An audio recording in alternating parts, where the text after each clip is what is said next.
ជំរាបសួរពុកម៉ែបងប្អូនបាទថ្ងៃនេះខ្ញុំបានមកដល់ភូមិដាច់ស្រយាលមួយនៅខាងស្រុកមន្ទីរ7ខេត្តដលមានជ័យយើង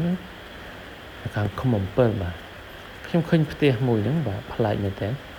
ឃើញមានការរចនាក្បាច់នៅតាមជញ្ជាំងបាទជាក្បាច់ដែលគួរចាប់អារម្មណ៍ខ្ញុំគិតថាក្បាច់នេះប្រហែលជាមិនសូវជាមានច្រើនទេនៅក្នុងស្ថាបត្យកម្មខ្មែរយើង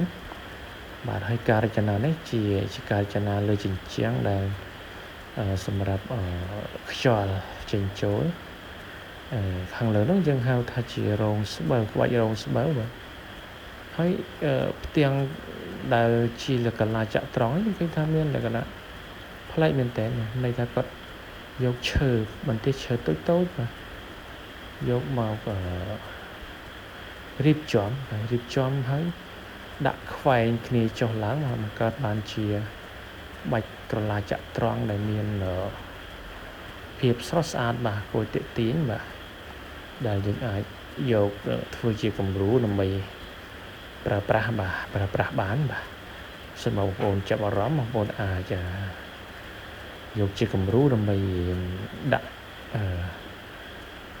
ពេលយើងសាងសង់ផ្ទះយើងអាចប្រើប្រាស់ក្បាច់នេះដើម្បីរចនាផងដែរបាទសូមអរគុណបាទសម្រាប់ការទស្សនា